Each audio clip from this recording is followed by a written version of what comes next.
Welcome to Hardpoints. It's your podcast about energy security and the startup economy and how they intersect to shape the world around us. Each week, we unpack the real dynamics behind the headlines, what's changing, what it means, and why it matters to you. Thanks for being here. Let's get into it. Neil, how you been? Good, man. Good. It's been a busy week.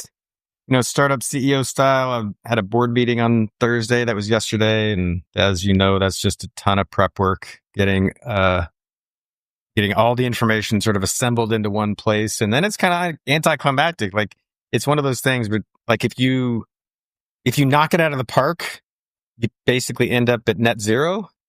And if you are terrible, then it's awful and a bunch of things cascade away from it. But, we came away with it pretty much unscathed, which is, I kind of feel like the best you can hope for. Yeah, I similar on Monday, I had a board meeting that got some very clear direction. They were not rude, but direct about like this is the way that the company needed to go. So sometimes it's a little hard to hear, but at the end of the day, you really, really are glad to have that direct feedback from people that you trust, you value, you want their opinion. So there's that. I've been struggling a little bit to kind of keep my head above water. I told you about that the last time we were talking. Is that had the board meeting, had to prep for that. Just had so much work. I had a conference last week. I had a conference this week. So, when you're at those conferences, you're, juking and jiving, shaking as many hands as you can and getting as many business cards as you can to talk about like opportunities for the future, super valuable time. And so you have to kind of show up with your full self. But the stuff that you're supposed to be doing when you're not at a conference, that doesn't go away. So then you end up having to kind of deal with that. And then, like having a second job. You can't do two jobs at once because you spend all day doing the conference job and then your real job is waiting for you when the conference ends. Sometimes that doesn't end until after dinner, which is like 9 o'clock. And you're like, oh, well, do I stay up until 2 a.m. catching up or do I just, get behind? Yeah. And then when you balance that in with like, familial responsibilities as a, husband and a father. Yes. Yeah, that's the bummer. I have this rule where I only travel during the week, Monday to Friday. And of course I violate it from time to time, but being at one of those conferences is hard. And one of the things that's the hardest is that my boys have games all, 2 or 3 nights a week. And I hate missing those games, man. It's just like, it's the worst because I feel like I just enjoy being there, but also I want to be there for them. So not only when I'm at a conference, I'm failing at my sort of day job because I either stay up until 2 a.m, which is unhealthy, or get behind. But then I'm also failing at my home life job of being a dad and a husband and a son and all the rest of it. Yeah, that's the experience I've been having. I told you before that my wife's family is having a little bit of a health problem. Mm-hmm. And so there's this role in how can I help to support associated with that. And my mother-in-law has been in and out of the hospital a couple of times. So like when that happens, then my wife gets having to focus on that. So I've got to pick up the slack in order to get my kids to football or to softball or to whatever the event is. But then I'm falling a little further behind at work. So definitely the experience of the startup CEO and being, a parent. Yeah, that's tough, man. Especially when you got health issues that you got to, the phrase family first is real and you got to do it. But it definitely increases the complexity of the balancing act, right? It sure can. But that's part of the journey. Well, how about we talk about the news? So get right into it. Here's the news that you need because you want to be informed, but without having to buy into all the bullshit. Starting off, let's talk about some massive defense spending bill that's been unveiled. Specifically, the House and Senate Republicans released a $150 billion Defense Reconciliation bill aimed at dramatically overhauling U.S. military capabilities. Very specifically, it was spearheaded by Representative Mike Rogers and Senator Roger Wicker. The idea here is to plan for a Golden Dome missile defense shield, a Trump-backed initiative that would receive about $25 billion to kick off development of a multi-layered homeland defense against missile threats. Few components of the bill is about $16 billion for space-based technologies, including sensors and boost phase interceptors. $2.5 billion for cyber and electronic warfare. A little over $2 billion for hypersonic defense systems. $14 billion for fast-tracking emergency military tech, like small drones and next generation command and control. This marks a significant bypass of Senate filibuster rules using reconciliation, and it sets the stage for a markup session in the House Armed Services Committee next week. So that's a pretty big thing and related to some of the work that I was doing when I was on Sixth Fleet staff around defense missile defense. Moving to the next topic is Amazon has joined the space internet race. Amazon has officially entered the low Earth orbit internet game, launching the first 27 satellites of its Project Kuiper, Kuiper, for those spelling at home, broadband constellation. This is the start of a planned over 3,000 satellite network designed to rival SpaceX's Starlink and to connect rural and underserved regions of the world. A few facts of that is Amazon's going to deploy about 1,600 satellites by 2026 in order to meet FCC deadlines. Kuiper's launch came via an Atlas V rocket, with up to 5 more launches expected this year. Jeff Bezos, the CEO and founder of Amazon, says there's room for lots of winners in the satellite broadband space. And the consumer terminal is that one would have for if you were to use Kuiper at home is about a vinyl record-sized item, and it is priced under $400. Though it's a little late to the market, Amazon is leveraging its cloud infrastructure and consumer tech experience to gain some ground here. You can read about that more at Reuters. Next up, we have Republicans blocking oversight of Signal. We've been talking about it here on the podcast as far as Pete Hegseth and his band of merry men all communicating about war plans via Signal.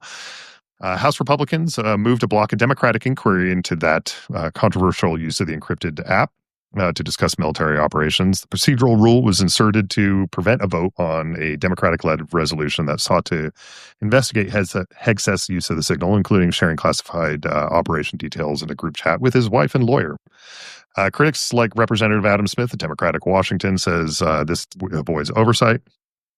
And quote from Representative Smith, they're afraid of the issue and they want to cover it up. End quote. Some Republicans, including Representative Don Bacon, voiced concern about the lack of transparency and Hegseth's refusal to take responsibility for the issue. Relatedly, national security has been shook up. The now former national security advisor, Mike Waltz, is stepping down and has been nominated by President Trump to become the next U.S. ambassador to the United Nations.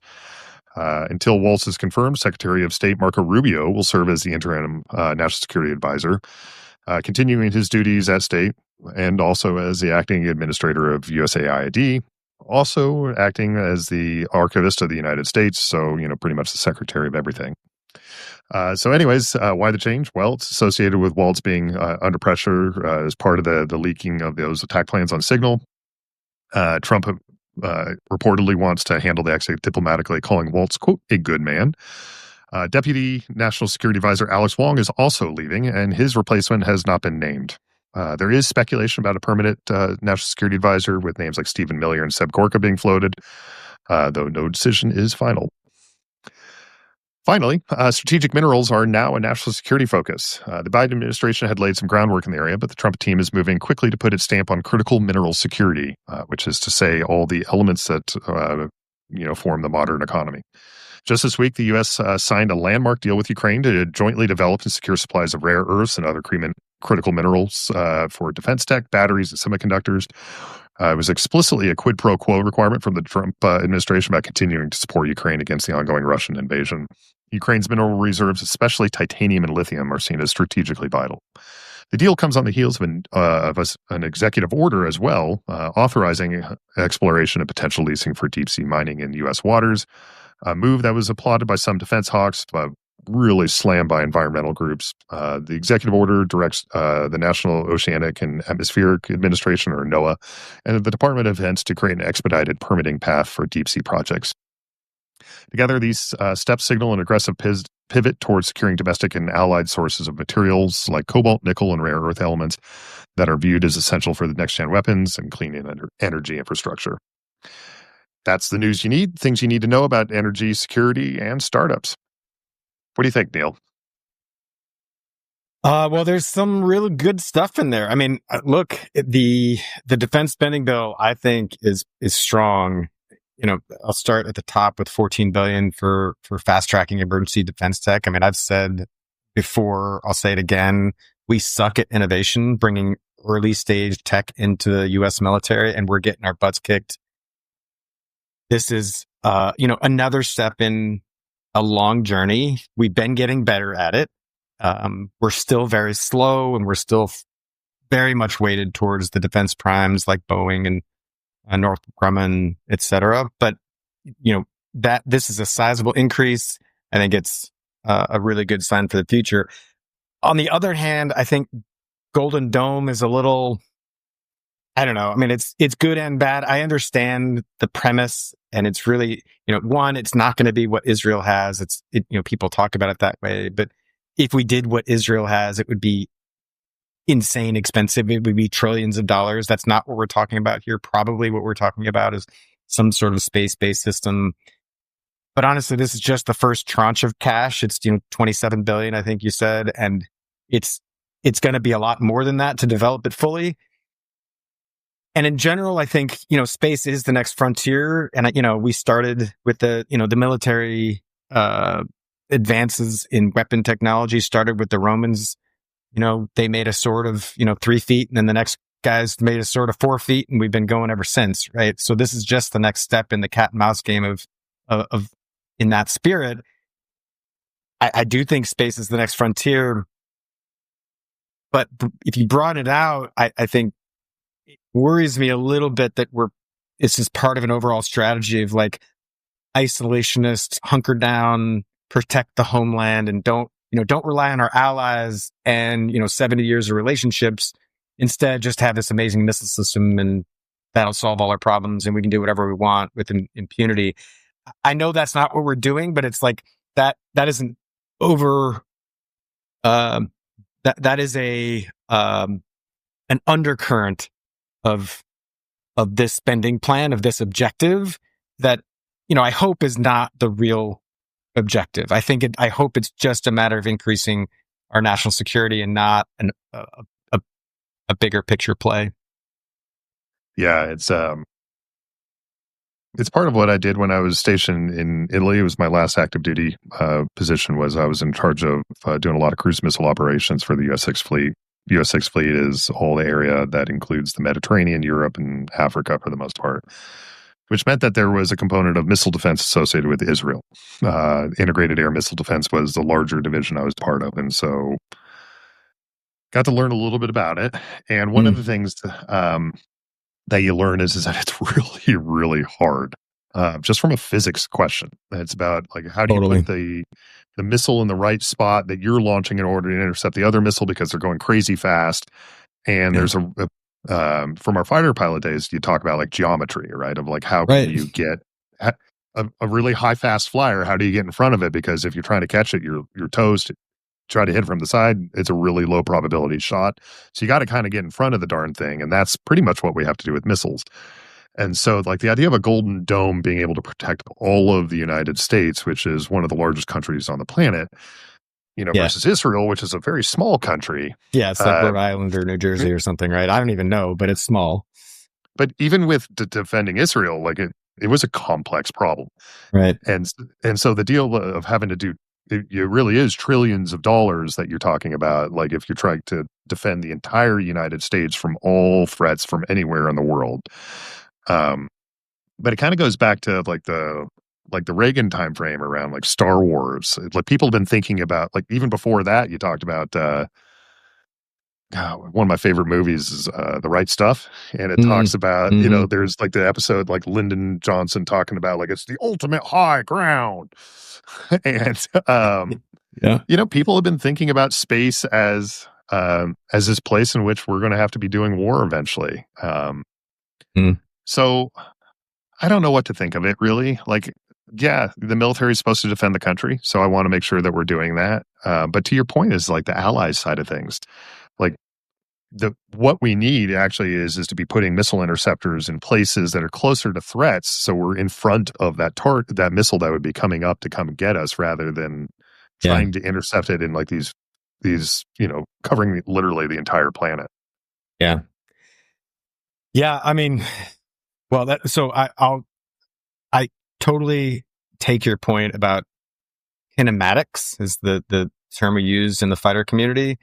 Is the amount of energy it takes to catch something that's probably, is at least doing a Mach or a couple of times the speed of sound as missiles usually do is really hard. And that's why it's so hard to have a missile-based defense system.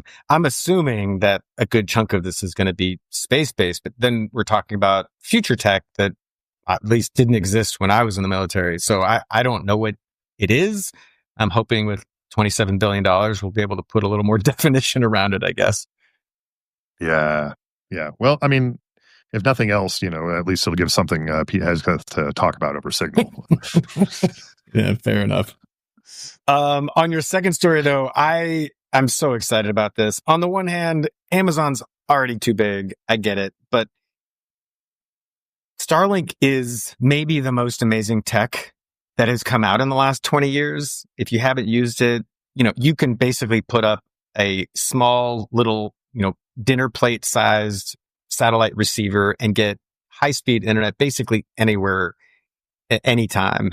And it's changed my life. Like I took a vacation to a remote place once and I had to stay connected. So I brought a friend's Starlink with me and I had video calls like I was at home with Starlink, and it basically fits in a backpack. It's essential for Ukraine in the Ukraine conflict.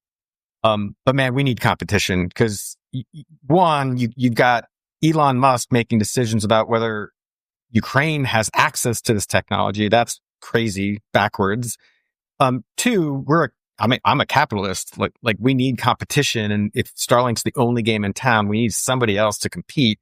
And so this is amazing, right? That Amazon has been working at this. They've been behind. It's sort of another testament to Elon's, execution brilliance. I'll give him credit, man. He did Tesla. He's done Starlink. He's been out in front of this and he's been kicking everybody's ass. So Amazon's been working on this. This is the good news that they've now got these low Earth orbit or LEO satellites out. The bad news is it was launched on a Atlas V rocket and not an Amazon rocket. So Amazon's also got their own rocket company, Blue Origin. They're also behind schedule. Atlas V is a EULA, which is to say it's Boeing and a bunch of other big primes that do Atlas V. And oh, by the way, Atlas V is powered by Russian rocket motors. So hello. But anyway, let me focus on the good. There's competition in this space. That's good for everybody. I'll just say one other thing about it is that a version of this or a section of, I'm not talking about, taking over like a government takeover of this stuff, but the US government needs this capability, whether we own a part of Starlink or a part of this, whatever Amazon's building, the Kuiper, LEO capability. We cannot find ourselves in a situation again where an ally or even the US is in a remote part of the world where GPS is denied and we're reliant on a private company to have good graces to provide us a critical capability that's going to mean the winning or losing of a certain conflict. Yeah, it should definitely be built into any private contract that like they don't have the decision making, especially in the case of Elon Musk, I have no understanding how that guy still has a security clearance based upon his public reporting. Wait, does he have a security clearance? Yeah, and the fact that like he has, he's a public drug user. Like it's right. One of those things that like is just like a no go. It talks about like that. There are different rules for the wealthy and the connected sometimes. Or that you've given $250 million to a certain political campaign, the rules just don't apply, man. You do whatever you want. Yeah, exactly. So I know Scott Galloway's been talking a lot about like how Elon has kind of left the door open because he's been so focused on the politics side of things around the delivery here and about like how it's damaging his brand. And so a lot of, there are some existing competitors before Kuiper to SpaceX that weren't all that good technically. But a lot of our international customers that were moving towards SpaceX and the Starlink system have been moving away as a result because like they don't want to be associated with this wild card of a person there. So it's an interesting opening here from like the intersection of like startup and brand and about how that interacts with like the adoption of a technology. Yeah, it is fascinating because I mean, at core, Elon's a startup CEO just like us. Now he's 1,000 times bigger than both of us combined, but also he's playing a similar game. And yeah, what a price he's paid for being involved. There's a lot of, I mean, look, I'm pretty sure I read this week that the Tesla board is looking for a replacement CEO, that's huge, right? I mean, he's been the entrepreneur of our time. And I think he was in such an amazing position, revered by so many in my circles. And now where has it gone? I don't know if it was worth it. I don't know if he'd say it was worth it. For me, it's I want to make sure that like I don't just say it's because he got political. It's actually because he took his eye off the ball to me. Like when I think about like product adoption curves, I go like he started with like this really like the Roadster that was for like the innovators. And then he moved into the Model S, which was for the early adopters. And then like you're talking the Model 3 and the Model Y, that was kind of the early market behaviors. And then he decided to go all the way back with this goofy fucking Cybertruck, all the way back to the innovators, like it qualifies for like this one very narrow segment of American society rather than being like, no, actually, in order to make this thing work, we have to go at scale. And in order for us to go at scale, we have to appeal to mass market sensibilities. So like, the going into politics is the symptom, not the disease. The disease is the guy started drinking his own Kool-Aid and didn't stay focused on what the job was to me. Yeah, that's a great point. It's a great point. Yeah, our boards would probably replace us too if we took our eye off the ball, right? So, yeah, but there's a huge point too here, which is like the Tesla board has been over and over and over enabling this behavior when then there's plenty of responsibility, or there's plenty of previous example of like this guy's going the wrong direction. He's selling smoke and mirrors rather than selling an improving product. And so I hold them responsible too. If you're an investor in Tesla, you should be furious, frankly, in my opinion, in the lack of fiduciary responsibility that they have actually executed as the Tesla board. This is a day late and a dollar short, in my opinion. Well, that's a great segue. Into the lack of accountability is a great segue into the signal piece, like that nobody's going to get held accountable. Again, it just go back to those of us that have served and were briefed and signed up to protect classified information and knew that if we didn't, there would be hell to pay. And now the SecDef, not my boss, not my boss's boss, but the guy at the top is just going to get away scot-free. I'm like, give me a break. Yeah, I have nothing to say other than like this guy, all of them, frankly, everybody involved in that signal chat should be losing their security clearance.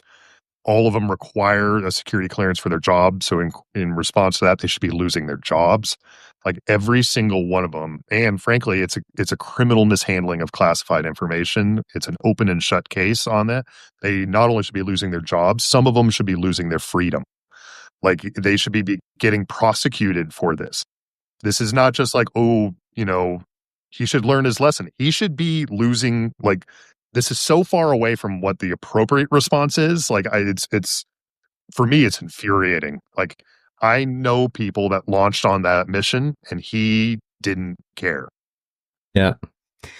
But no consequences. It's just going to disappear into the ether, as is Mike Waltz, apparently. National Security Advisor. He's getting the easy. I mean, I don't know. The president can handle these PR things better than anybody we've ever seen, right? He knows how to manage a news cycle.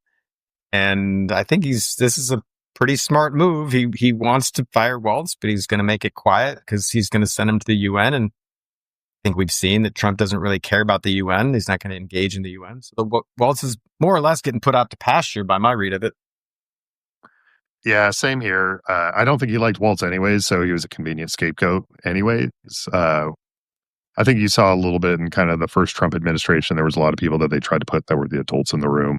And Trump didn't like that. He didn't like anybody ever really telling him no. And so we don't have that many adults in the room currently. But Michael Waltz was kind of like the closest version thereof. And so he got to go away. So then now, Marco Rubio, who's apparently just like completely the secretary of everything, and just like whatever little random job that's actually super important for the government, but like the current administration doesn't want to invest any time or effort in.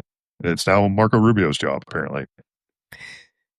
Yeah. Well, let's save Marco Rubio for another episode. I mean, there's a lot to say about him, and I mean, he's executing on stuff that he said the direct opposite of just a few short years ago. So I don't mind people changing their minds, but I also I worry about people that are so easily so easy to just change their tune based on political convenience, I guess I call it. This is not a change of conviction. He's not changed his view because he's seen new information or learned a lesson, which is what like, if you do that, hats off to you. Like, there's not enough people in the world that do that, but that's not what happened. Anyway, I'll digress. We'll save that for another episode. Yeah. Well, moving from speaking of the Secretary of State there, I guess we could also talk about the deal in Ukraine associated with critical minerals. A friend of mine, he tells me, and I think very accurately, that everything that you see was either mine or grown. Everything in our lives is mine or grown. We have this very direct and intimate relationship with the earth that we don't typically acknowledge. But so it's an interesting thing about like how we're going to need some of these critical minerals. And I think within the energy and climate communities, we've been seeing a lot of people more and more talking about this. You see more funds that are getting invested in their growth. So a lot happening there, both like in Ukraine, and then also in the deep sea mining. Like, where do your thoughts go with that? Well, one, we've known that, I mean, many of us in this space have known for about a decade that we were becoming vulnerable to Chinese dominance in rare earths.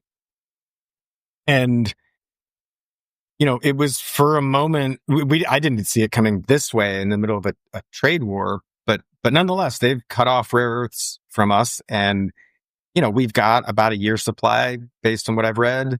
So it's not a tomorrow problem, but it's a pretty near term problem. So either the trade war is going to get better or we're going to have to find something else.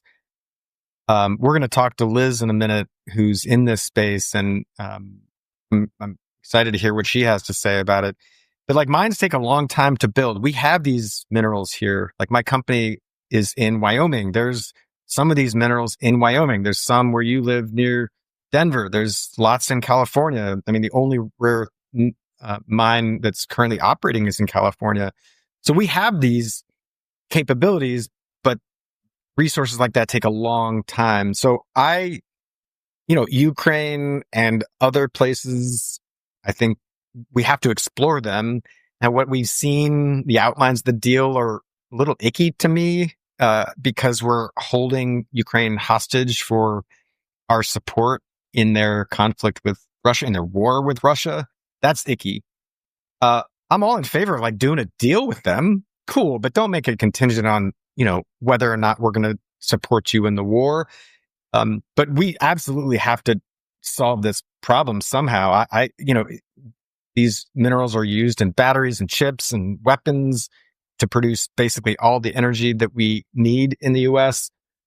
And we're in a critical spot. If we don't have energy, we don't have weapons. If we don't have weapons, we lose our military power, which then we lose our leverage and we lose the ability to protect ourselves. That's a bad path. So we got to figure it out somehow. Yeah, 100%. There is a historical precedent of like a country that was in dire, straits, and they needed a resource exchange. The U.S. and the Great Britain with the Lend-Lease in World War II. Deals get done. That's okay. That's what friends do, is they support each other in the ways that they both need. Holding a friend hostage, one that we have actually a legal and contractual obligation to because we removed their nuclear weapons when the Soviet Union fell. Holding them hostage because we had a change of political administration. It's gross. Like we spent the whole Cold War in containment, doing things that weren't quite so quid pro quo, and it's that ain't good to me. I'm also really as a guy that cares about the environment, I am interested in kind of what happens on the seabed mining. For those unfamiliar, there's all these like little nodules that kind of land on the sea bottom based upon like the way the seawater collects all this stuff. And so to a certain extent, you can literally like, if you could go to the bottom of the seafloor and walk around, you could go and pick them up. And there are these highly concentrated bits of minerals. But we can't go walk on the bottom of the seafloor very easily. And so the most economical way to do that is just to dredge up the entire seafloor, filter out these nodules, and then dump the rest of it back in the water and let it silt out. So not only are you dredging the bottom of the seafloor, you're also polluting the entire water column from effectively the surface to the bottom of the seafloor with all this silt. Um, and there's that oft-repeated statement about we know more about the surface of the moon than we do about the bottom of the sea, and that's a fairly accurate thing. So we have no idea what we're going to be destroying down there, but we're going to be destroying it because dredging is the least environmentally friendly way that we could do that. So it is a problem. We have to do both. We have to figure out this minerals problem, and we also have to figure out how to live on, frankly, the only inhabitable place in the entire known universe. So yeah, well, ecosystems are delicate. I know virtually nothing about the seabed floor. To your point about we know more about the moon than the seabed floor. I just know that every time humans mess with an ecosystem, it turns out badly. So let's try to be smarter about this one. Yeah, but also like we can't allow paralysis, right? We can't be like so afraid of environmental damage that we're going to let the larger environmental problems of climate change and population and all these other things like go unanswered. Like we cannot have decision paralysis of this. We have to get working on it. We just got to be smarter. 100% agree with that.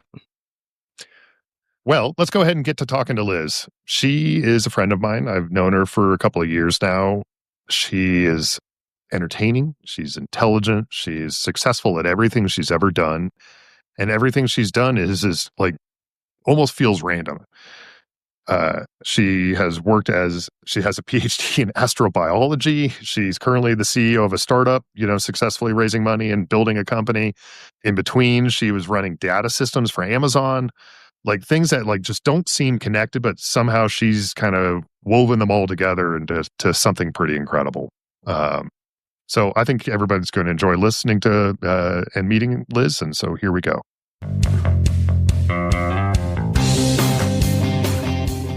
All right, Hardpoints crowd. We're joined today by a personal favorite of mine and a friend, Dr. Liz Dennett. She's the founder and CEO of Endolith.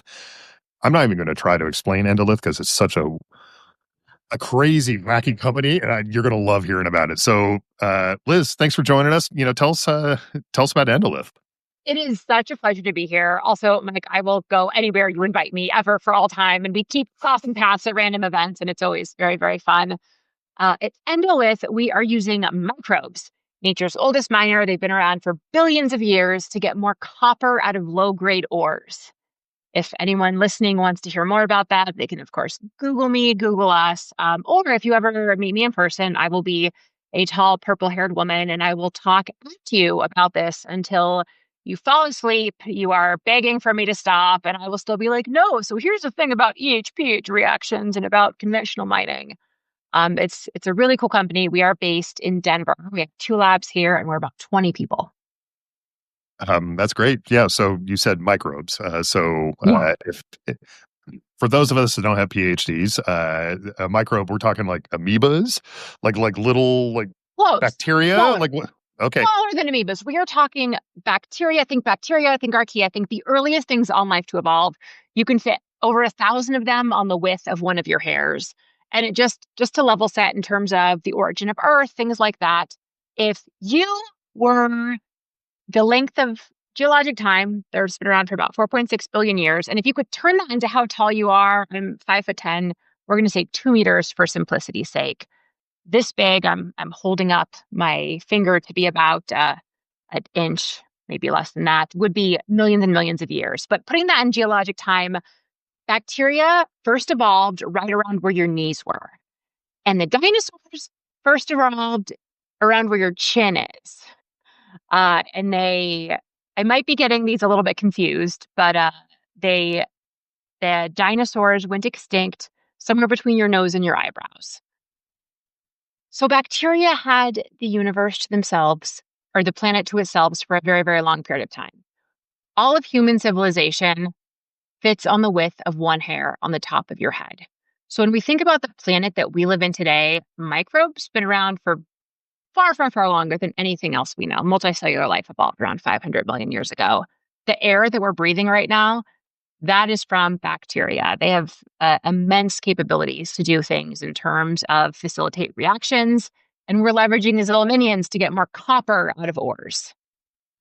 Okay, so these little bacteria that have been around for, everywhere from my knees to my nose, at least, Pretty much. have you turn them into miners. Okay, so Yeah. we're not talking about like little dudes with hard hats, I keep cartoon thinking we need to characters. get like the little hard hats, the little pickaxes. No, what they do actually is I'm gonna sidestep for a little bit. So copper is the thing that keeps me awake at night, in addition to all the other existential dread going on in the world. But the fact is that the world needs massive, massive, massive amounts more copper, and we just don't have access to it. Between now and 2050, we need more copper than in the history of human civilization. So if you've walked through a museum lately and seen any artifacts from the Bronze Age, yeah, our ancestors used the easy to find copper to make those artifacts. Every time you flip on a light switch, that electricity is being run through copper wires. If you drive an electric car, it takes 4 to 5 times more copper than an internal combustion engine car. Wind turbines take millions of tons of copper. So we need it for everything. Every time you use ChatGPT to reply to a text message for you because you don't know what to say, copper is powering that AI data center. So we need a lot more. 70% of that is trapped in low-grade ores, and we really don't have a great way to get most of that copper out. Traditional ways of mining get between 10 and 50% of that copper out. So this is where we put our microbes in, and they can get up to, some of our lab tests have shown we can get up to 90% of that copper out. So you work in next to a copper mine, essentially. Like you're not doing the rock mining itself. Once the rock mining's done, once they've already done the relatively easy stuff, that's where they bring in Liz Dennett and her 10-pound brain Yeah, and her band yeah. of merry women and few men to go work on bacteria mining. It's the best system. So the way they actually get this copper out is they have these deposits, and they exist all over the world, these low-grade ores. What they do is they take them and they crush them up and they pile them into these, like, up to 1 million tons, these massive, massive piles. They look kind of like step pyramids. And then to get the copper out, currently they spray them with sulfuric acid, like pH 1, pH 2, you don't want to touch it. They spray it with sulfuric acid, and that's what gets the copper out. We take all our microbes and we hook it up to those existing systems that the mining companies are already operating. And we say, all right, microbes, go to work. Mining companies, you do nothing different. You just go from step 1 to step 3, which is more copper. Step 2 is us. We get the microbes, we release them at scale. Our secret sauce are we're using microbial communities. We have a cloud native platform. We have a team. My leadership team has 85 years of combined mining expertise. My journey has been very unique. And then we get more copper, and then all the world benefits from copper, because then we can write more. We can have AI write more of our emails and text messages for us and proofread for us. Just what we need. More cat memes. I have more hilarious cat memes out there. Come on, who doesn't love cat memes? Yeah, there you go. So okay, so they spray these microbes on there, and they're like these little bacteria that go into the rock piles in the dust, and they chew on like the minerals that have the copper in them, and then and then like how do they get them to? It sounds to me, it sounds like the underwear gnomes of copper, right? Which is I like did start with this step 1 to step 3 analogy, so we are aligned with that. The long answer is a lot longer. It has to do with facilitating EH and pH reactions, increasing temperature. It goes through a series of secondary minerals like pyrite oxidation that lead to the chalcopyrite breakdown. The more apt analogy is that these microbes eat the minerals, and that causes the copper to enter solution. Because most life on Earth doesn't actually eat carbon like we do. We eat cheeseburgers. We And it, like the cat memes, the cat always makes me think of the cat that had the cheeseburger back in the 90s. But bugs are very particular. Billions of years ago when they were first evolving, cheeseburgers were not readily available. So they had to eat rocks. And by that, they had to facilitate the breakdown of the oldest rocks on Earth, rocks that had a lot of iron, rocks that had a lot of sulfur. And my PhD actually is in the breakdown or the facilitation of the redox cycling of those rocks. It is a broad interdisciplinary science called geomicrobiology or astrobiology, because by studying how the microbes can eat and breathe these ancient rocks on Earth, we know how they can do it on Mars. We have a sense of how they could do it on Europa or other planets, and we can learn more about what the origin of life is like in the universe, which is really the 10-pound brain question, which is answered by people much smarter than me. I doubt that, actually. Well, Because you're one of the smartest people I know. It is a very interesting field, astrobiology. I've been at full conferences where people have had debates about, is it ethical to terraform planets where we cannot confirm that there is life there? Is absence of evidence of life enough to say that life would never exist? And is that a biosignature? Or are we just humans with this very limited field of view? Whereas, like mantis shrimp, for instance, they have these huge color spectrums they can see. Are we just so myopic? Neil, are What does you a mantis terraform? shrimp? No. Oh, What does terraform mean? did you ever read the book about the guy that was stuck on Mars that we had to go rescue, or see the movie about that? I saw the movie. Yeah, the Yeah. Matt Damon movie. Yeah. Yeah, Oops. Matt Damon. So where he pretty much said, hey, this Mars life inhospitable, I'm going to grow some potatoes and I'm going to live on potatoes and I'm going to turn Mars into something that's Earth-like, turning a planet into something that is more Earth-like so it can survive what we think of as life. And life that we know on Okay. Earth has a few set characteristics. It's all carbon-based. We all need liquid water. We all use the same DNA backbone, things like that. Got it. Okay. Cool. So, I thought we were going to talk about science fiction today. yeah, we'll go where the trail leads us. But we're at a bit of a fork in the road here. So let's pick the one fork that goes down the idea around critical minerals. I want to explore that a little bit. So you talked about copper and about why this is so essential. You talk about, but there are other minerals as well, like this concept of critical minerals. And so explain why we need so much copper now versus where we have historically. You kind of alluded to it in the fact that there's so much of it going into EVs and wind turbines. But are there, talk to me about all the minerals and what's driving all this? Yeah, there's so many things. One is grid electrification in general. Historically, we've relied a lot on things like diesel generators in places like sub-Saharan Africa. And as we move towards more stable grids where people can enjoy the same kind of electricity access that I have, I love having air conditioning when it gets hot. I love knowing that if I go into an emergency room, they will have lights and they will be able to put me on a respirator if I need it. That is a privilege that very, very few people in the world have had for the past 50 years. As the world moves to develop and get a lot of these middle class or developing world paradigms, that requires a great, great deal of electricity.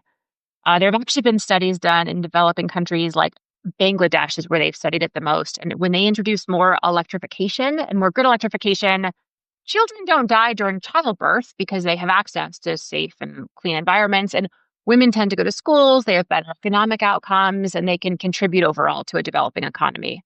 So these all feed into this really cool flywheel where the more people see the quality of life that we have here, and granted, I grew up in Alaska where sometimes it would snow and we wouldn't have power for a few weeks, but we can still deal with that. And now people want the wonderful quality of life that I've had, and I totally get it, but that requires a lot of copper. Also, data centers require copper. Renewable energy requires more and more copper, and the population growth requires copper. It really is the fundamental backbone to absolutely everything is copper. It carries electrons. Now, layer on top of that, we have additional critical minerals. Things like lithium are key to making batteries, like batteries in cars. And in your cell phone, as I hold mine up here, it has dozens and dozens of different critical minerals and different elements. There's also been a big push lately for a lot of these elements on the periodic table that you may have never heard of.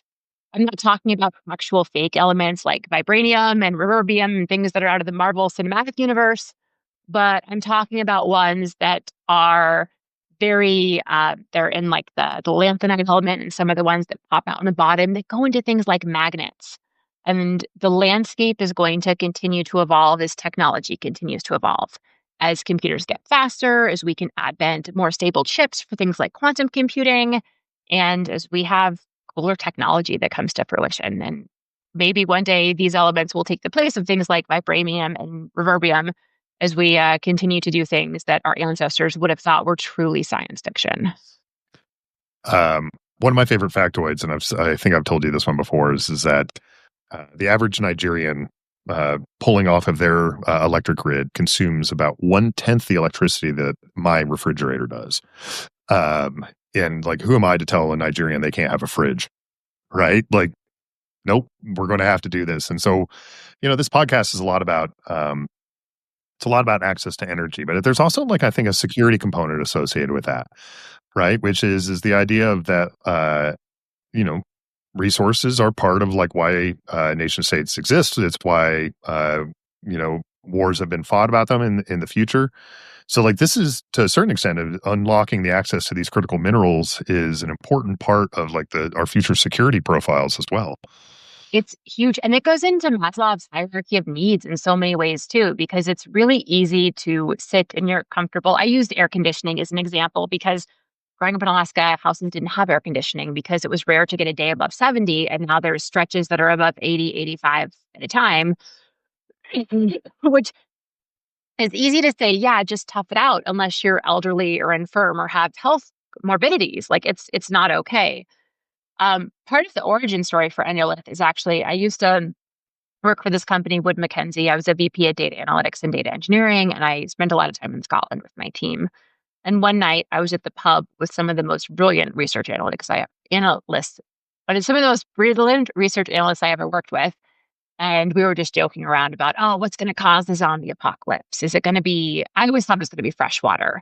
Because going back to that Maslow's hierarchy of needs and what the foundational elements are, like you need food, you need water. You can survive without water for barely any time at all. In the survival shows, you guys also have done much more extreme training for how to survive in the middle of nowhere. But they always tell you to find fresh water first. And so, moreover, back to the cell phone example, the chips that go into your phones need massive amounts of fresh water for actually the chip manufacturing. So I said something along the lines of fresh water is obviously what's going to cause a zombie apocalypse because we're going to be limited by fresh water. And the people I was with were like, no, we have pretty good ways to recycle fresh water. We have pretty good techniques there.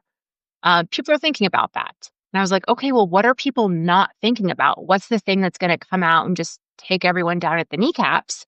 And they said copper. And I was like, what are you talking about? Like, let's just recycle pennies or stop using them. There's got to be copper there. And we've got to learn that there's actually no copper in pennies. But it's these things that we're not thinking about that in many ways are going to be the first signals or the things that could in many ways impact that global security safety net that we know. I believe that 40% of copper and copper refining comes from China, which is actually relatively low compared to a lot of the critical minerals, but it's still one where we see the most growth. My version of that aha moment, I mean, I didn't have that table of researchers in a pub in Scotland. That sounds pretty cool. But my version of this was, and maybe Mike, this happened to you too.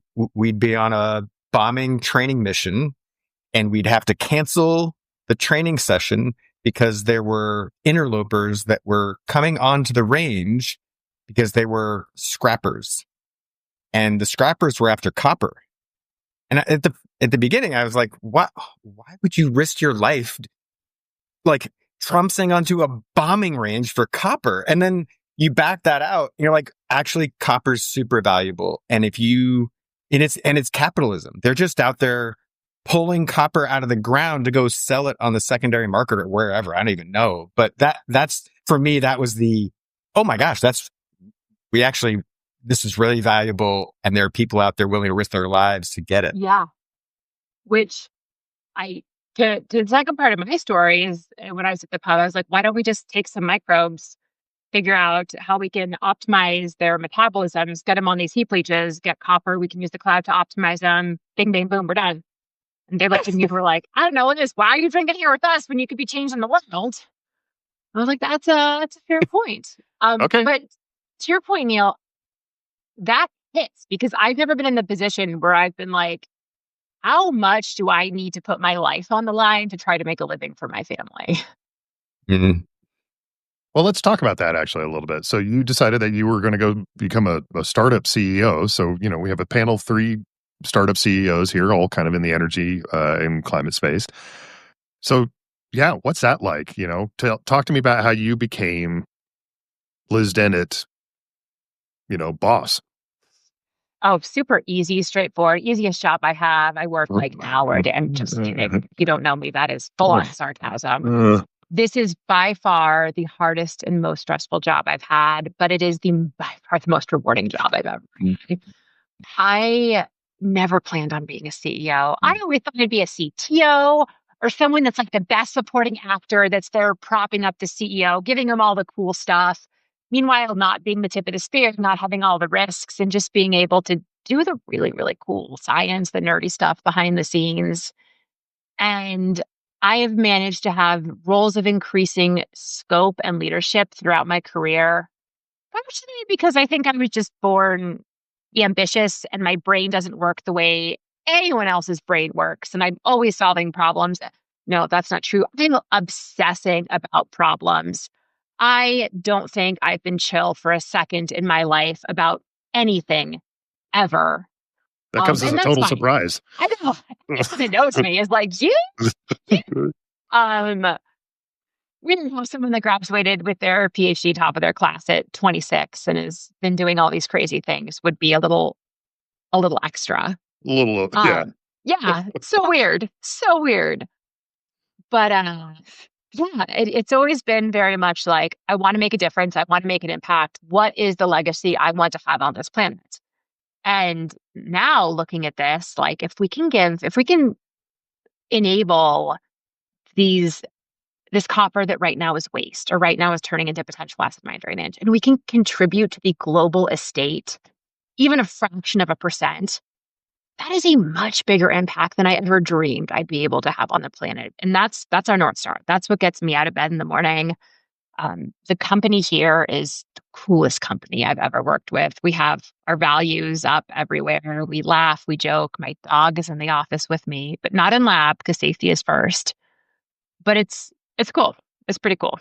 That this sort of is being the CEO. It's pretty cool. It's an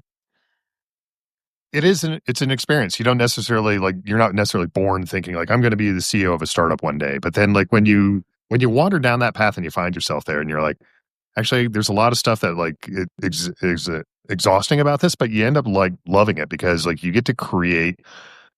It's the ultimate act of creation outside of childbirth. It's about building an organization the way that you want it to be built with the people that you want to work with, doing the thing that you want to do. And that can be bewildering and lonesome. But it also can be rewarding and exciting. And ultimately, when you find the people that are with you, the lonesomeness gives way to this sense of team that can be, I think, just exhilarating. And I think you need all of those ironies at the same time. Like the highs are always so much higher than anything else. The lows are so much lower, but you need that at the same time because how you do one thing in so many ways is how you do everything. I always tell investors there are 3 things they need to know about us. Our safety is number 1. It's a non-negotiable. We love critical feedback and we love snacks. And how we manifest and how we live those 3 truths is everything else we do. It goes down to how we have the psychological safety to give people the feedback, how we show up, how we work with our customers and tell them the good news, the bad news, everything in between. Because without that, what else are you going to do? I do know a lot of startups that have CEOs that are relatively young, like fresh out of their PhDs or fresh out of college, and they're 22, 23. And part of me is super jealous. because I am right around 40. And there's a part of me that now that I'm only now able to do it. Now that I've had a career, I have a literal decade of success in the books that I can look back on and be like, oh yeah, pattern matching. I know how to do this. I've done that. I've been in much scarier situations. I've actually had higher highs and lower lows before. I feel like this could probably resonate with the two of you because you've both seen some crazy stuff in your life. And it's like, okay, now I trust myself, but at the same time, being on the tip of the spear, I'm unapologetically feral about it. Like, I know what we need to succeed. I give so few F's about it. And I will be very blunt when people give me a platform to talk about the role of critical minerals, why we're doing things the way we are. And that's just how it is. And I would never have had that confidence if I was 21, 22. Yeah. So that reminds me a lot of there is, some evidence about it, the age of the CEO. VCs tend to prioritize those younger, it fits their little, pattern matching of like what they're looking for. But actually, it tends to be older CEOs that on the startup scene that do better. And the reason they do is because they have that thing to fall back on. And as you were talking about, like there with the critical feedback, that reminded me a lot of like in Neil's my background about like we didn't learn anything while we were flying. We learned everything in the debrief, right? And it was all about that critical feedback. And it was about this culture of being willing to accept feedback and recognizing that they were criticizing your decision, not you as a person. And that like, that's something that I've really tried to drive very hard into our company, which is like, let's wire brush everything. Let's scrub it down to bare metal every single time, but let's recognize we're you doing this to build the team and the individual, not to assign blame. Yeah. I was at a concert this week, which I have to brag about because I went to a concert on a school night this Oh week. It my has happened once this year. And I was chatting during the break between the opener and the main band. It was an emo band from the early 2000s who's on their 25th anniversary tour. I was like, these are my people. Everyone was wearing Converse All Stars and not Vans, so I knew I was in the right place. But I was chatting with this woman there who is an aerospace engineer with bright red hair because you find your people when you're on the rail at an emo band from screamo band from the early 2000s. And we were just talking about careers and professional development. And she was mentioning how one of her biggest challenges is that her manager every time is like, yeah, you did great. That was the best presentation I've ever seen. You're doing amazing. You're so wonderful. And she wants to get to the director level. But every time she asks for feedback, she's just told she's doing an amazing job. And I was like, that's the worst feedback you can get if someone just tells you you're wonderful and perfect and great. So we were talking about ways that she could anonymize her job, put it into an AI, and make herself a career coach that would give her that critical feedback. Yeah. Sad state of affairs that she has to rely on AI for that, but nonetheless. So let's talk how your 10-pound brain decides there's this journey here, right? You started in Alaska. You got a PhD in astrobiology, which is a subject that I think almost everybody listening didn't know existed. And then somehow you wandered down the path to becoming a startup CEO, not in things in space, but in rocks here on Earth, talking about critical minerals. Like, Yeah. take tell us the After journey of Liz. I worked in an oil and gas company and a startup and was a lead architect at AWS building cloud native systems. And then did that time working for that Scottish company. It makes clear sense in hindsight, except not at all. Every career decision and impact has been around, is this going to help me have a positive impact on sustainability, on the energy space? Also, does my gut say it's going to be a really cool thing to try out? And if I am not scared outside my comfort zone and doing something new, then okay, let's take a bigger, scarier, more audacious jump. So in hindsight, it looks probably like a bunch of threads have been braided together in this very strange way. But I don't know, that's how the cool people are. And I could say the same probably about both of your journeys. And life is too short to have a very, at least for me, to have a very like this type of career path. I know a lot of people that are many decades older than I that started at one company, kind of had that escalator progression. And it's been fine for them. It's been great, but that is not the world that we have right now. We are in the middle of our third or fourth once in a lifetime paradigm shifting event, starting with when I started grad school in the 2008 financial crisis.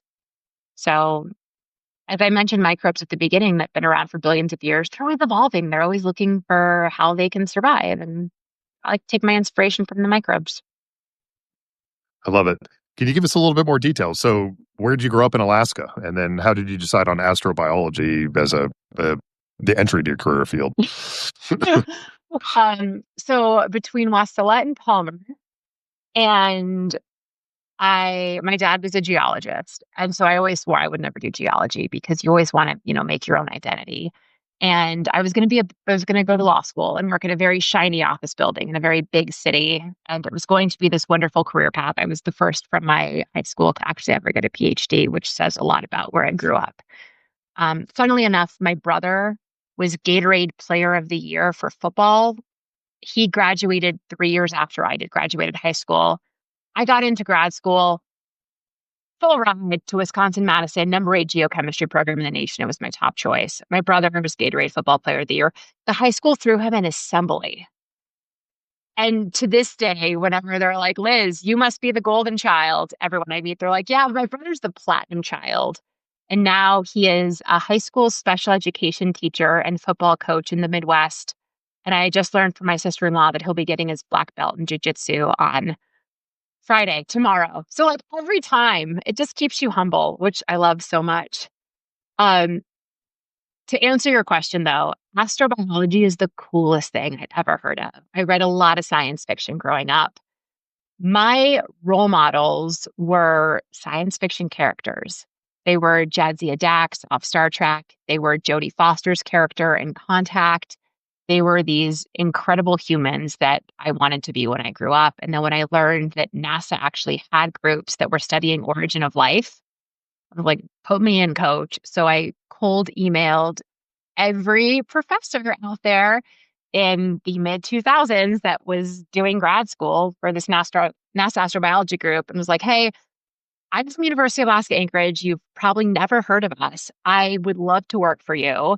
I cannot promise I'll be the smartest student you've ever had, but I can promise I will work my ass off. Like, just call me, give me a phone call, and I will tell you what I can do. And I will throw my heart and soul into it. And believe it or not, that was good enough to get me a lot of interviews. I got in a bunch of places and went to Wisconsin. That's a great lesson there about like a little moxie and hustle. It's becomes a self-fulfilling prophecy. Like you may not have been the smartest person on paper when they hired you, but that moxie and hustle gave you the opportunity to become the smartest person that they've met thereafter. Oh, no, I showed up the first week of grad school and all the people in my cohort were from these huge name institutions. Their parents were professors. And I had like my broken laptop that was held together with duct tape. I had driven down there. I had like $70 in the bank. And I was like, all right, here we go. And I remember looking around and the department chair was like, all right, guys, if you want a PhD, you need 2 peer review papers for your master's, at least 3 more for your PhD. Half of you won't make it. Let's go. And I remember looking around and being like, well, this far, it's a good run. My parents ever did. Be proud of it. And it's ironic now because I am on the board of that department and I'm on a few boards at Wisconsin-Madison. I did end up graduating. I was one of the earliest graduates from that cohort. I got everything published, but not because I was miraculously the smartest student, but because I remember looking around and being scared shitless, excuse the language, and being like, okay, what's my superpower here? Well, I have massive imposter syndrome, which I didn't know at the time, but also the one thing I knew growing up in Old Town, Alaska, is that I could just work my butt off. If push came to shove, I knew that I'm used to growing up in a place that had normal power outages. I'm used to shoveling snow. And so I told myself that if nothing else, I would read 1 scientific paper a day. That's all I would do. And if I could do that for at least 5 days a week, 7 days a week, then I would know more papers than anybody else. And I'd never really read a paper. And so I started doing that. I just remembered going into the office and was like, I'll just be the first one in the office and then I can leave when everyone else leaves and no one will ever have to know how early I get here. But it turns out that at some point, you start getting there early enough that people are there from the night before, and that's like 4 a.m. And then that becomes embarrassing. So yeah, that was purely hard work and probably having no life. Go back to that comment earlier about obsession and about being a little bit of a weirdo. I mean, you find this thing that you want to work on though, and it becomes an obsession. It becomes like you just like, yeah, you can't think of doing something Oh, else. these test tubes back here, if you can see them, are actually from my master's project. For my master's, I recreated the Archean Ocean. That's the ocean as it was on Earth about 4 billion years ago. And I recreated them in these test tubes. And I invented a novel iron silica coprecipitate. And this is what it looks like when it started. It's light green, and then it turns into this very dark color. And I have different microbes in here. These have actually been going for about 20 years now. This was an exhibit on the museum because I ended up volunteering at the Geology Museum. But it was so cool. I got to invent this new way of looking at iron isotope fractionation of these, which then led into some field work in my PhD.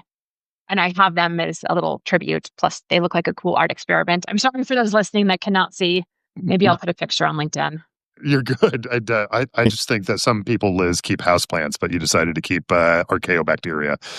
I cannot keep plants alive. Bacteria Ironically. are hardy. Very hardy. These plants you talk about, you and your children have plants that you can manage to keep alive, whereas I have a dog and microbes. Fun fact, you have 10 times more microbial cells in you than human cells. So you are also keeping many microbes alive in and on your body. My son's probably keeping more than his fair share, frankly, at this point. So Great for his immune system. that's right. Okay, let's transition a little bit to talking about kind of some of the news of the day here around critical minerals. So like this is starting to get the attention of the world. There was the executive order talking about seabed mining, which is something that I think most Americans had never thought about. There's the agreement that was recently signed between the United States and Ukraine, frankly, holding Ukraine hostage for their critical minerals. We've talked about like why these critical minerals are so important, but like where are some of the other places that people are looking for this stuff? Moon. Yeah, so help to explain to the listener like why, like how they should be thinking about seabed minerals. So I have a lot of strong opinions about this. There are a lot of minerals on the seafloor. There, in due time, will be technologies to get those in a way that I firmly believe will be environmentally friendly.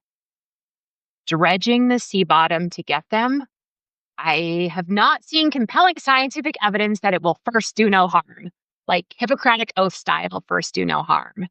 To my point earlier, though, about other planets, and like from this astrobiological perspective, it seems very probably Pollyanna or very overly optimistic, though. But I feel like, yes, as humans, we do have consumption. And I think that as Americans, especially myself, very guilty of this. I want a new cell phone. Every time a new Pixel comes out, I'm going to be first in line for that new Pixel. I have purposely not bought a new cell phone in 18 months because it is my little way of being like, okay, I'm going to try to minimize my own footprint and trying to be mindful of my own consumption. I think we need to weigh how we can look at our own supply chains, how we can not just go from cradle to grave to full cradle to cradle. Recycling plays a role in that. Mindful consumption plays a role in that. And what we are willing to leave behind for people that come after us. I do not have children, so I cannot speak to what my children will take into this earth. But what does that seabed, what do we want the seabed to look like for them? Just because there might not be coral reefs in that seabed, or we might not be able to look at it and point to what it is doing for us now, there is a very dynamic ecosystem on Earth, going back to my point around geologic time. The Earth is a living, breathing microbiome. Just like your human body has 10 times more microbial cells than people cells, the planet as a whole has a lot of symbiosis in terms of carbon cycles and nitrogen cycles and how things are done as a whole.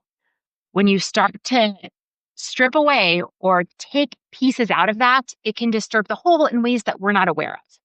For example, if you look at microbial metabolisms underneath the seafloor, microbes tend to live slower.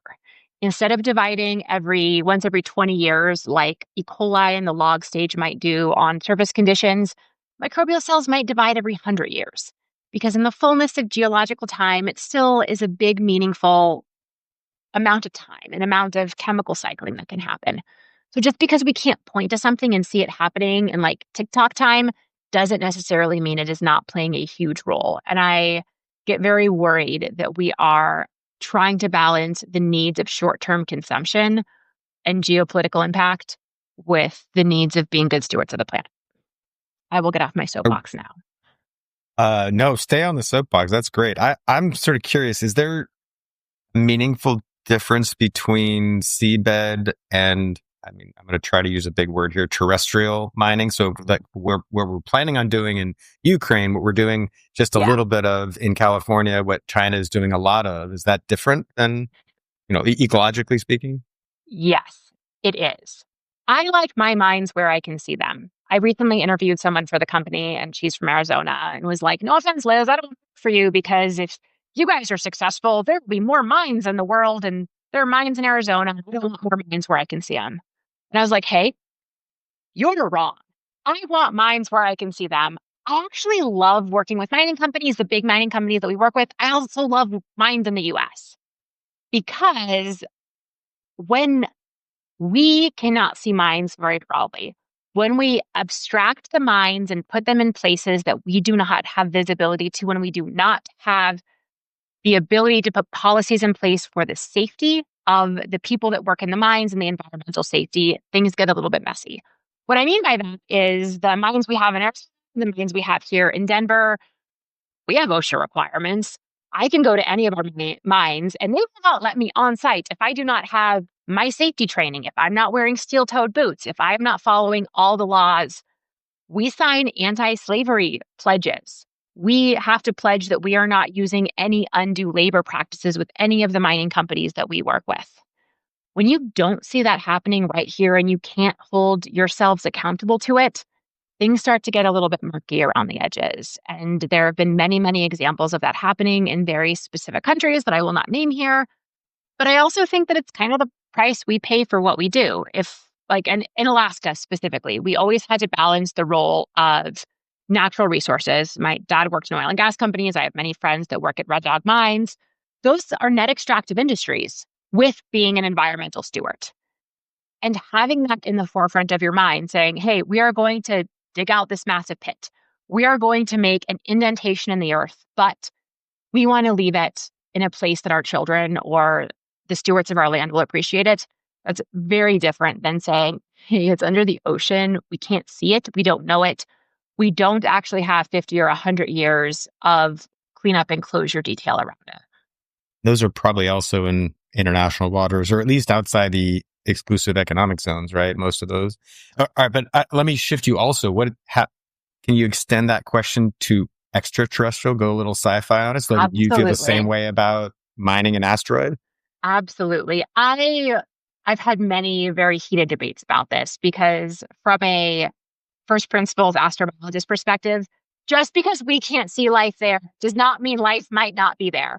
Also, there is this whole train of thought called lithopanspermia that said that our nucleic acids, the building blocks of our DNA and RNA, first came to the planet on extraterrestrial bodies, on asteroids, on meteorites, or something that was delivered to the planet. You can see those. They have seen traces of these building blocks, these nucleic acids, on asteroids and meteorites. I get really uncomfortable with the fact that we are going to potentially impact the timelines of other planets by messing up what could be out there. And yes, there are so many other tangible things like the carbon impact of trying to fly up, mine something, and come back. It's so cool in science fiction books. I realize that we will likely be at a standstill with the amount of elements we have on Earth, just due to the way the Earth was constructed, due to what we have. So I want to bring this back to the national security question. I'm more of an energy guy. One of my favorite thinkers on this topic says energy is prosperity. I think what you just described about minerals is very similar to that way of thinking. The other piece of this is energy is national security. And in a similar way, we've been talking about minerals, especially rare earth minerals, from a national security perspective. So my question is sort of, what is the U.S. to do if so many of these minerals, critical minerals, are made overseas? You just made an argument for why undersea mining is probably not the direction that we should go. And if space is also off the table, what are our options? Where should we be focusing our effort? We have it here. We have it in our backyard. So right now, and that's part of why Endolith is so near and dear to what we are doing. As I mentioned earlier, current mining techniques get 50% of the copper out. There are so many cool new emerging startups in this space, ourselves included, but also other startups like Endcycle that's looking at domestic nickel production. We're also doing some work on lithium. There are so many ways that we can leverage the technologies that exist here, both here in terms of scientists that are based in the United States, but also the natural resources we have in the United States. There's a lot of lithium clays that exist here, and places like Thacker Pass and even places like Alaska have a lot of natural resources. We're part of the Alaska Critical Minerals Institute, where we can work with both native corporations, mining companies, and the universities up there to find ways to get to these resources. The typical mining time frame is right around 16 years from discovery to first mineral. There's been some cool work to really shorten those timelines. Energy, minerals, they all go hand in hand. Energy storage goes hand in hand with energy production. Hydrocarbons go hand in hand with things like copper and lithiums and rare earths. It's all part of ensuring that as citizens here, we have the security we need to feel comfortable and feel confident in where we live. And with that, I think we're going to stop there. I think that's just like the perfect cherry on the top of the sundae, which is that like they're all interrelated. Energy, security, startups. The fact that, we have 3 startup CEOs all here talking today about all these subjects and how interrelated they all are. Yeah. Liz, it's been great to have you. I always love talking to you. Such a pleasure. You're, like I said, you're a 10-pound brain.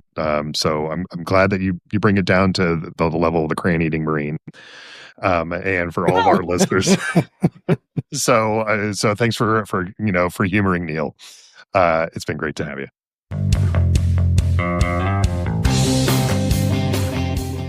All right. Well, that was fascinating. Liz is, as you said, entertaining, brilliant, obviously used a bunch of words I don't understand.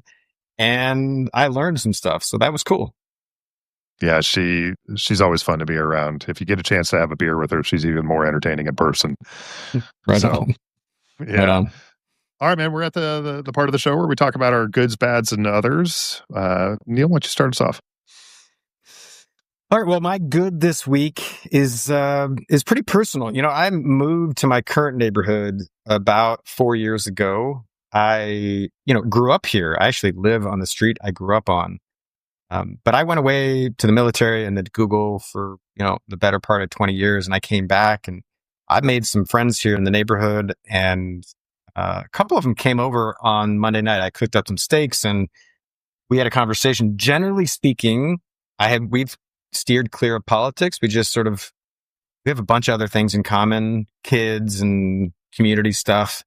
But this time it veered right into politics, and it was actually amazing. It was something that I was afraid to bring up, but eventually was a really good conversation, and just built our relationship in a really positive way. So I'm super grateful for that. It was not only civil, but a conversation full of respect and free exchange of ideas. And I mean, what else is America about if it's not the free exchange of ideas, right? So that was awesome. My bad of the week is that my company applied for 2 government contracts. These are SBIRs, phase 2s. We won one last year for $1.25 million. We applied for 2 more this cycle, and we got denied on both of them. I found that out yesterday, and that's a gut punch, man. We just needed one of them, and we're at this point where we've got just enough money. We got a year runway left, and we've got just enough cash in the bank to achieve our milestones. And but not $1 more, and we need a little cushion. So I either need to get it from one of these SBIRs, I may go out and raise a little private capital. I have a couple of other options, but I was really hoping just one of these was going to come through, and neither of them did. So that was bad. Man, I'm sorry. That's tough. Yeah, I'm still recovering. I'll take the weekend. Yeah. And then the one I want to look, I didn't come up with this, but I thought it was a really interesting point. Somebody, this is on the tariffs. You and I have been wrestling with, whether these tariffs are a good idea, trying to keep an open mind. And I think somebody said this to me, and I'm still wrestling with it. And it's the contradiction, I think is the right word, that like the tariffs are meant to bring manufacturing back to America. And I think we can all get behind that. I've quibbled a little bit on like what kind of jobs do we want back, the high value added jobs versus just any job. We don't want to be making, textiles, socks and underwear here, but we could make, higher value stuff. But the idea here is that if you want manufacturing to come back here, the tariffs have to be permanent. They have to stay, because otherwise, why would a company bring manufacturing back only to have it removed later?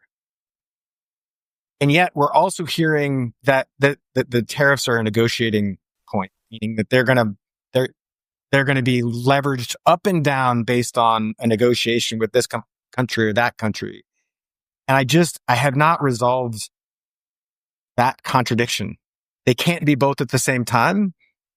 They can't be sticky and stick around for, a decade and also be a leveraging point. And again, I don't know how to make sense of it yet. I'm hopeful that there's benefit that will come from that.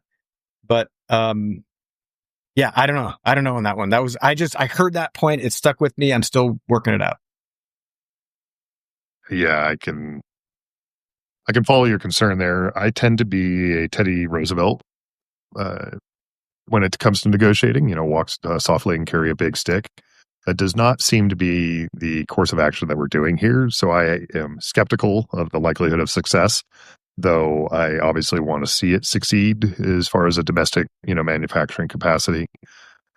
I also want to remind everybody that we are the second largest manufacturer in the world. It's not like there is no U.S. manufacturing. It's just that the stuff that we've allowed to go overseas is stuff that most Americans don't want to do. So I'm not sure this is totally something we want to completely win either. Like that, it's a potential. It's a way to win a battle, but potentially lose a war. Is my concern.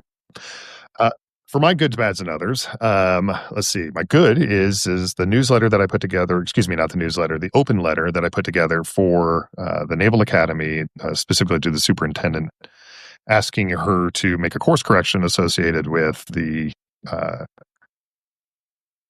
kind of bowing to political influence associated with the Academy. It's gotten some good attention. I've been really heartened to see how many people have signed on to it. We have 530 graduates as of the time of this recording. 640 total signatures. That 530 represents over 1% of all living graduates, which, to my knowledge, I don't think there's ever been something like this for the Naval Academy. So I'm pretty heartened to see that. We've also been seeing some Air Force Academy graduates signing on to that, which has been interesting. The thing that's really cool to me, and it kind of reminds me of the conversations you were having with your friends the other night, which is that I've been seeing a lot of people I haven't heard from in years, like former upperclassmen of mine, teammates from mine, when I was on the sailing team, old shipmates from my time when I was in the service. And it's just great to see these people that have been just the quiet professionals doing their job, but also deciding that it's time that they want to sign on to something, to making this, part of who they are as well. So just really heartened to see people that have been outside of the conversation now joining it. My bad this week is the American healthcare system. In many ways, it's some of the best in the world, but in other ways, it's an absolute fucking train wreck. So my mother-in-law has been in and out of the hospital. She had a pre-existing condition before the current round of things, and so she's been having to deal with it. Kind of getting sent to all these specialists. They're all these doctors are intelligent, capable people working in a system that is designed to fail. It feels. And so they're very harried. They don't have all the information because, of course, none of these hospital systems share information with one another. And so she's getting substandard care because nobody knows what the hell they're doing. And they're all making, decisions within silos. And they're making as best decisions they can. But thankfully, my wife is a doctor and she had time off this week and she was able to go with my mother-in-law to some of her appointments and effectively take over in many ways, the course of care here, make sure that all the systems, that my mother-in-law was going to the right hospital to talk to the right doctor because that information would be shared. And anybody else in the world that doesn't have a doctor for a daughter would be just hosed. And it's kind of, it's infuriating because we're paying for it. My mother-in-law's, on Medicare. And so all these people are making money. And it's not just the doctors are getting paid a salary. It's the people that have created the systems that are making money from bad outcomes. So, well, this is maybe a topic for another episode, but my wife is a nurse practitioner and I've had the exact same experience.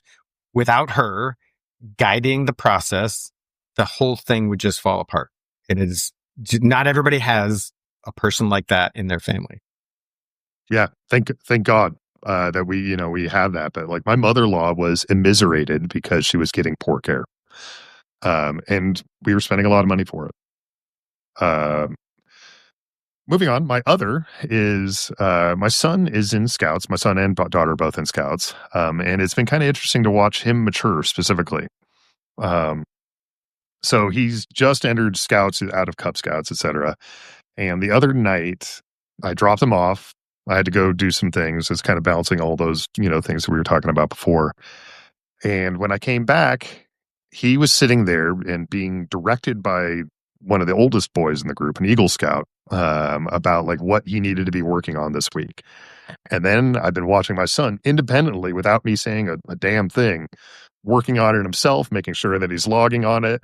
And it was really interesting to me to think about like, I've been working to try to get more male role models into his life, just because, when you're very young, for both boys and girls, you don't have a whole lot of male role models. You have a couple that you're related to if you're lucky, but then most of the teachers are women, most of the caregivers are women, and that's okay. But it's an important part about like having these male role models. And so I've been trying to put more men into his life, but in reality, actually what I needed was just boys. I needed a kid that's close to being a man, but not yet a man. It was that intermediate step that helped him to kind of say, like, that's who I want to be like. It's too far for him to think of him as like the old man like me, but it's not too far for him to think of himself as that Eagle Scout. That's awesome. So I'm really enjoying watching that happen.